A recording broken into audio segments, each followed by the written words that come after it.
State sentinel में आपका स्वागत। मैं हूं रविंद्र सिंह। ये खबर करते करते अगर मैं इमोशनल हो जाऊं, थोड़ी देर के लिए रुक जाऊं, मेरा गला भर जाए तो मुझे माफ़ कर देना। हालांकि अभी मैं इस हालत में नहीं हूं कि ये रिपोर्ट आप तक पहुंचा सकूं, लेकिन कल जन्माष्टमी है, इसलिए मैंने सोचा कि ये रिपोर्ट मैं आज कर दूं। मैं पहले ही आपसे माफ़ी मांग चुका हूं कि ये रिपोर्ट करते करते अगर मैं रुक जाऊं, मुझे माफ़ कर देना। मुझे लगता है सारा जम्मू शहर परविंदर सिंह सन्नी के नाम से अब वाकिफ़ होगा। फिर भी मैं आपको बता दूं, 19 अगस्त 2024 रक्षाबंधन का दिन शाम को 7 बजे ऐसा बताया जाता है कि वो शहर से शास्त्री नगर की तरफ आ रहा था। ऐसा बताया जाता है। फ्लाईओवर के ऊपर, यहाँ पे जीवल चौक है, बिल्कुल ऊपर जो फ्लाईओवर है, वहाँ उसका एक्सीडेंट हुआ। 2 लोग थे। जो आगे चलाने वाला था वो ऊपर ही गिर गया, लेकिन परविंदर सिंह सन्नी फ्लाईओवर से नीचे आ गिरा। कम से कम 35, 40, 50 फुट हाइट से नीचे आ गिरा और ऑन स्पॉट उसकी डेथ हो गई। ऐसा बताया जाता है, लेकिन ये झूठ है। अब मैं आपको बताता हूं परविंदर सिंह सन्नी की हत्या की साजिश किस किस ने की थी। ये एक हत्या थी।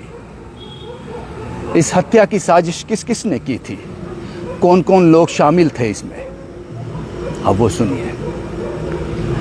एक तेजधार हथियार से उस पर हमला किया गया। एक तेजधार हथियार से उस पर हमला किया गया और उसको उठाकर फ्लाईओवर से 50 फुट नीचे मरने के लिए फेंक दिया। उसकी हत्या हुई है। उसकी हत्या हुई है। परविंदर सिंह सन्नी 19 अगस्त 2024 की शाम को 7 से 7:15 के बीच शास्त्री नगर की तरफ आ रहा था। मेरे घर की तरफ आ रहा था। मेरा कज़न था, मेरा भाई था, मेरा अजीज था, मेरे दिल का टुकड़ा था। उसके आगे जो बाइक चला रहा था, जीवल में आकर उसके गले में एक डोर फंसती है। जो बाइक को ड्राइव कर रहा था, उसके गले में डोर लगती है। पहले नाक पर उसको कट करती है, उसके बाद वो डोर गले तक आ जाती है। वो दोनों हाथ छोड़कर, बाइक के स्टीयरिंग से दोनों हाथ छोड़कर उस डोर को पकड़ने की कोशिश करता है। उसको लगता है कि मैंने सुना है ये गट्टू डोर, चाइनीज डोर गला काट देती है। 3 बजे, ये हादसा 7, सवा 7 बजे का है। 3 बजे एक आदमी मर चुका था। वो खबर उसने सुनी थी। डोर लगने से वो आदमी मर गया अपने छोटे बच्चे और बीवी के साथ।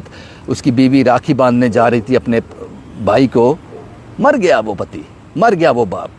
वो खबर उसने सुनी थी।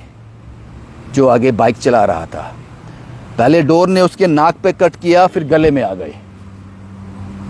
अंदर जा रही थी, उसने दोनों हाथ स्टीयरिंग के जो बाइक से छोड़कर डोर को पकड़ने की कोशिश की। बाइक 40-50 की स्पीड में रही होगी। जब स्टीयरिंग छोड़ दिए, वो नीचे ही गिर गया, पुल के ऊपर ही। लेकिन परविंदर सिंह सन्नी जो पीछे इन सब से बिल्कुल अनजान था, उसको नहीं पता था कि आगे क्या चल रहा है। जब वो अचानक गिरा, वो 6.5 फुट का आदमी जिसका वजन लगभग 100 किलो था, वो 50 फुट हाइट से नीचे गिर गया और नीचे गिरते ही उसने दम तोड़ दिया। कुछ अच्छे लोगों ने उसको उसी वक्त कार में डालकर अस्पताल पहुंचाया, लेकिन तब तक देर हो चुकी थी। तो मैंने आपसे कहा कि कौन कौन लोग शामिल हैं इस कत्ल में। मैं आपको बता दूं, ये परविंदर सिंह नहीं मरा है। एक ऐसी पत्नी जिसकी शादी को अभी सिर्फ 1 साल हुआ था, परविंदर सिंह की पत्नी, वो भी मर गई। वो जिंदा लाश है।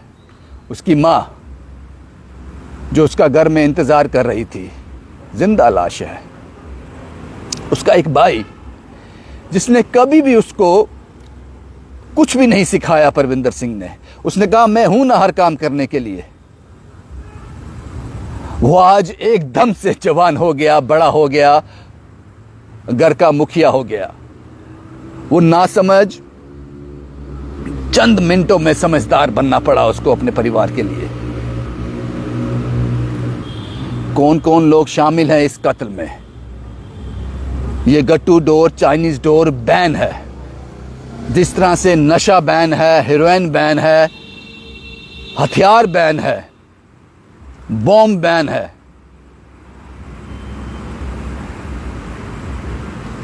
जिस तरह से कुछ देर पहले आपने एक आदमी को भी लीगली बुक किया है, जिसके पास से पता नहीं कितने लाइसेंस मिले हैं, आम लाइसेंस, वो भी बैन थे। जो चीज़ बैन है, जिस पर पाबंदी लगाई है सरकार ने, वो धड़ल्ले से आ भी रही है और बिक भी रही है। आप लोग टेररिज्म को रोकोगे? आप लोग जिनसे एक धागा नहीं रोका जा रहा, ये पॉसिबल ही नहीं है कि अगर पुलिस ईमानदारी से काम करे तो एक धागे को ना रोक पाए। फिर तो कितने नालायक हो आप। नालायक तो आप नहीं हो, ये मैं जानता हूं, नालायक आप हो नहीं।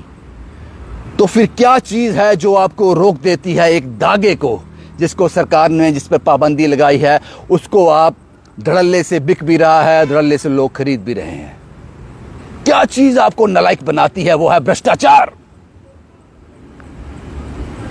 मैं यकीन से कह सकता हूं कि अगर किसी एरिया का मैं इंचार्ज हूं और उस जगह पे कोई चीज बैन हो तो वो वहां नहीं बिक सकती, और अगर बिक भी गई किसी तरीके से तो कोई उससे पतंगबाजी नहीं कर सकता।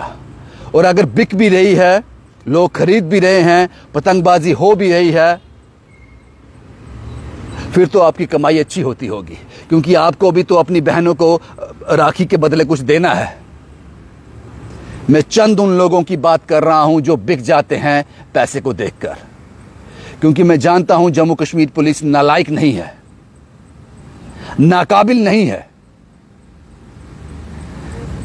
3 दशक से ज्यादा हो गए, आप लोगों का अहम रोल है टेररिज्म को रोकने में। आपसे एक धागा नहीं रुक रहा।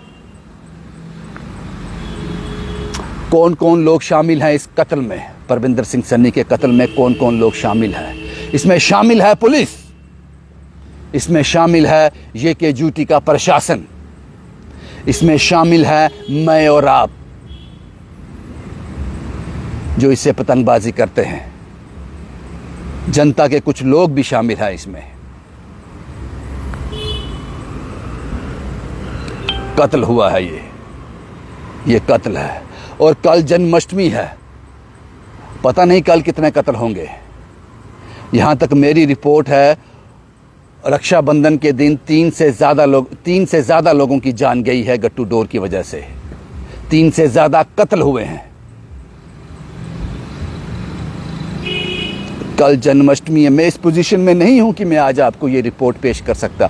कल जन्माष्टमी है। जो परविंदर सिंह सन्नी का घर आज जो जेल रहा है, जो महसूस कर रहा है,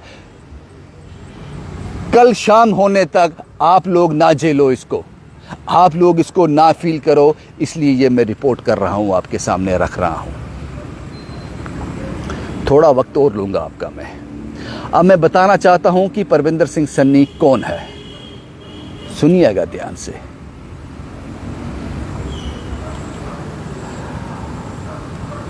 परविंदर सिंह सन्नी बस स्टैंड में ग्रीस और लुब्रिकेंट्स का, मोबिलाइल का इसका बिजनेस था।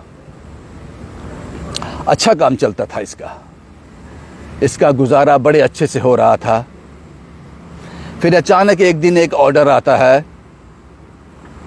कि बस स्टैंड को मॉडिफाई किया जा रहा है, एक खूबसूरत बस स्टैंड बनाया जा रहा है।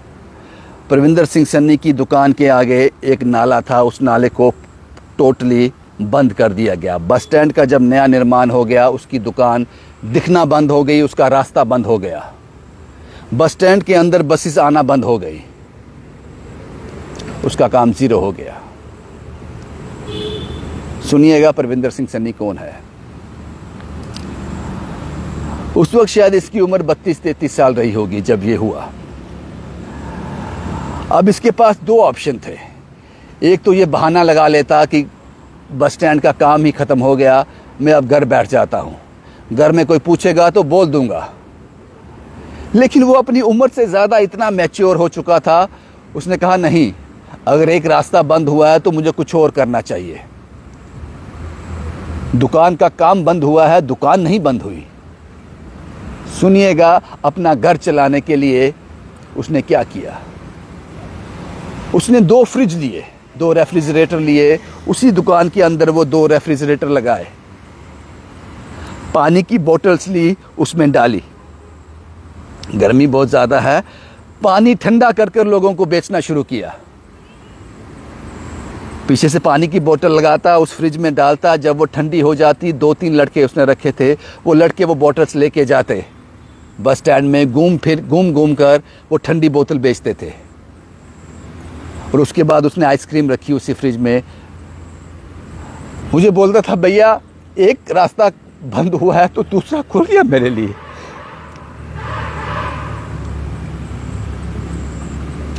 ये काम शुरू किया उसने। अब उसके लिए सबसे बड़ी समस्या ये थी, गर्मियां तो निकल गई, सर्दियों में कोई ठंडा पानी नहीं पिएगा। ये बातें मैं आपको कभी भी नहीं बताता, लेकिन अब वो रहा नहीं, कत्ल हुआ उसका, इसलिए उसकी स्ट्रगल आपको बता रहा हूं। उसने कहा भाई गर्मियां तो निकल गई पानी और आइसक्रीम के सहारे, सर्दियों में क्या करूंगा। उसने एक बड़ा कैटल लिया। दिसंबर जनवरी की सर्दी में सुबह 4 बजे वो बस स्टैंड पहुंच जाता था शेरगढ़ से। गाड़ीगढ़ से आगे है शेरगढ़। दिसंबर और जनवरी की सर्दी में सुबह 4 बजे वो बस स्टैंड पहुंच जाता था। एक कैटल ली, वहां चाय बनाता था, लड़के रखे उसने, वही लड़के जो उसका पानी और आइसक्रीम बेचते थे। चाय बनाकर डिस्पोजल हाथ में लेकर, लड़कों के हाथ में देकर, वो कैटल हाथ में देकर सर्दियों में उसने ये काम शुरू किया। क्योंकि वो जानता था कि मेरे घर में माँ है, भाई है, बहन है, अब तो मैंने शादी भी कर ली, बीवी है। लड़ने वाला था, संघर्ष करने वाला था। इस तरह से वो अपना गुजर कर रहा था, मेहनत कर रहा था, हारने वाला नहीं था। आप लोगों ने कत्ल कर दिया उसका। उसकी शादी को 1 साल और 3 महीने हुए हैं। आप सब ये जानते होंगे कि शायद 9-10 महीने, 1 साल तक वो दुल्हन चूड़ा पहनती है। 1 साल और 3 महीने तक उसने अपनी बीवी के हाथ से चूड़ा उतरने नहीं दिया। 19 अगस्त 2024 को उसने अपना चूड़ा उतारा है। आज मैं उससे मिल के आया हूं, उससे बोल के आया हूं, बी स्ट्रांग। अब वो वापिस नहीं आएगा जितना भी हम रो लें, ये कह के आया हूं उससे मैं।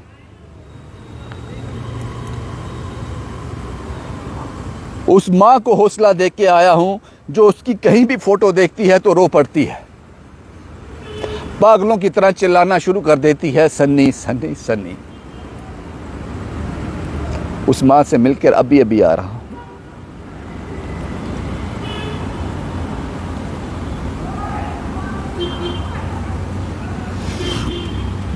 उस भाई से मिलकर आया हूं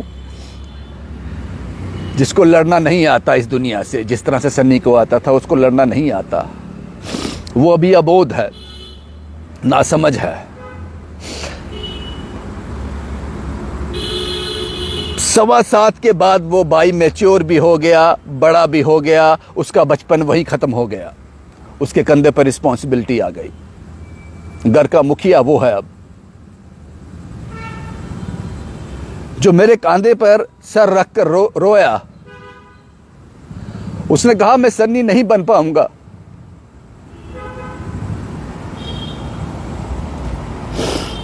उस भाई का कत्ल किया है आप लोगों ने, उस पति का कत्ल किया है आप लोगों ने, उस बेटे का कत्ल किया है आप लोगों ने। आप लोगों की नालायकी की वजह से, आप लोगों की नालायकी की सजा वो माँ, वो पत्नी, वो परिवार भुगत रहा है।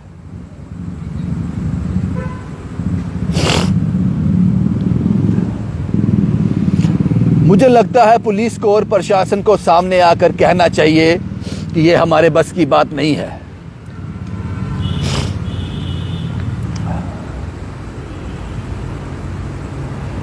सन्नी की मौत के बाद तहसीलदार, हर तहसील के तहसीलदार एक्टिव हो गए, छापेमारी शुरू कर दी गट्टू के लिए। और लानत है तुम लोगों पर,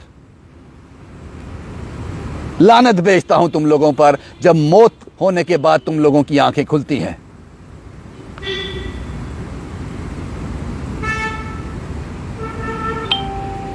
याद रखना, एक दिन सबको मरना है। क्या करोगे इतना भ्रष्टाचार, क्या करोगे इतना पैसा?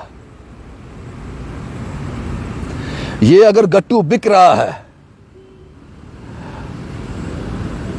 गट्टू खरीदा जा रहा है, गट्टू बेचा जा रहा है, उसका सिर्फ एक ही कारण है, भ्रष्टाचार। हाँ हाँ, बेच लो, छुपा कर बेचना, पर्दे में बेचना। अगर गट्टू से कोई पतंग उड़ा रहा है तो उसमें सबसे ज्यादा नालायकी आप लोगों की है। आपको हर बात की खबर होती है। अब आपको रक्षाबंधन और जन्माष्टमी में एक अनाउंसमेंट करनी चाहिए। आपको एक प्रेस रिलीज निकालनी चाहिए, उस पर लिखा होना चाहिए कि हम लोग इतने काबिल नहीं हैं गट्टू चाइनीज डोर को रोक सकें, तो हम जनता को ये सख्त निर्देश देते हैं कि जितने भी टू व्हीलर हैं वो रक्षाबंधन और जन्माष्टमी के दिन नहीं चलेंगे। इतना तो कर सकते हो ना किसी की जान बचाने के लिए, क्योंकि आप जानते हो कि आपका अफसर बिका हुआ है, आपका कांस्टेबल बिका हुआ है, आपके लोग बिके हुए हैं। इतना तो कर सकते हो। बैन कर दो इन 2 दिनों में टू व्हीलर को। जो भी बाहर निकालेगा टू व्हीलर, उसको 2000 रुपया फाइन है, इससे आपका रेवेन्यू भी बढ़ेगा। और उससे भी कमाल की बात, परविंदर सिंह सन्नी के कत्ल जो हुआ 19 अगस्त 2024 को तेजधार हथियार से, उस गट्टू डोर से, जिसकी जिम्मेदारी पूरी प्रशासन और पुलिस की थी, एक भी आदमी अभी तक उनके घर तक नहीं गया। उस मां से जाकर किसी ने माफी नहीं मांगी आज तक।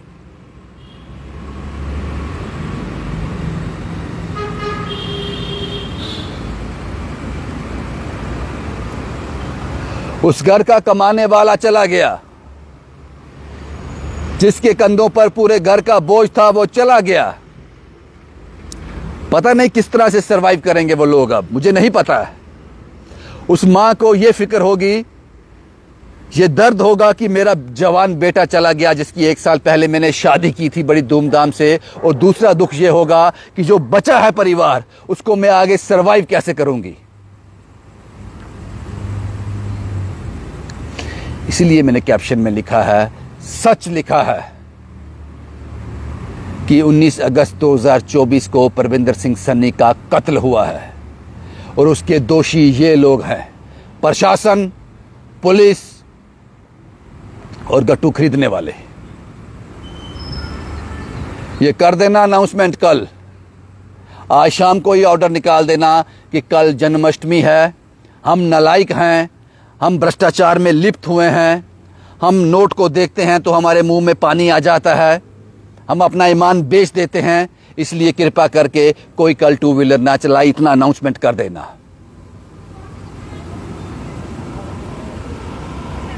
मैं मान ही नहीं सकता कि अगर पुलिस और प्रशासन पूरी तरह से एक ऑर्डर को इंप्लीमेंट करें, वो ना हो। It is impossible. ये वो जम्मू कश्मीर पुलिस है जिसने 3 दशक से ज्यादा से टेररिज्म को खत्म होने की कगार तक पहुंचा दिया। और जाहिर सी बात है, इन्होंने शहादतें भी बहुत दी हैं। बहुत बहादुर हो आप लोग, लेकिन कहीं ना कहीं फिसल जाते हो, फिसले हो आप लोग।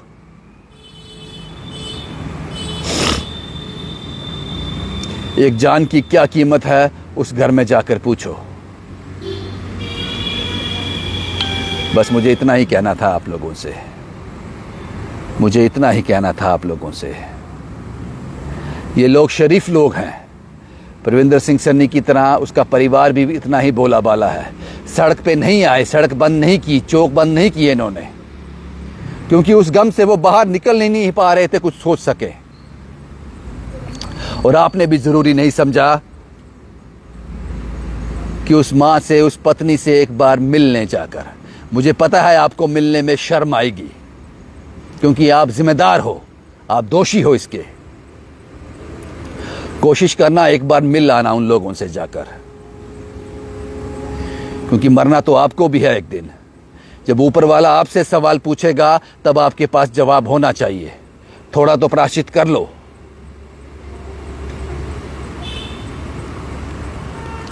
भगवान ना करे, वाहिगुरु ना करे कि कल शाम को मुझे कोई ऐसी और रिपोर्ट करनी पड़े किसी और का कत्ल हो गया तेजधार हथियार से। बस इतना ही मुझे कहना है। आप सब लोग परविंदर सिंह सन्नी के लिए प्रार्थना करना, वाहिगुरु उसको अपने चरणों में निवास बख्शे, भगवान की शरण में जाए, वो जहाँ भी रहे सुखी रहे, और उसका परिवार उसको इतनी ताकत दे इस सदमे को बर्दाश्त कर सके। 1000 से ज़्यादा लोग थे आज उसके 10वें दिन में जो आज हुआ, 1000 से ज़्यादा। 400 लोग तो रिश्तेदार थे अपने, जिनको हम जानते थे। ये बाकी 600 लोग कौन थे हमें नहीं पता। ये वो लोग थे जो उस 1 साल ब्याहता उस पत्नी से मिलना चाहते थे, उस मां से मिलना चाहते थे। ये वो लोग थे जिनके दिल में, जिनके सीने में एक नरम दिल है। ये वो लोग थे। 600 लोग अननोन थे, 400 तो रिश्तेदार थे अपने। बस इतना ही मुझे कहना है आप लोगों से। फिर किसी के घर का चिराग इस तेजधार हथियार से ना बंद हो जाए, कोई चिराग ना बुझ जाए।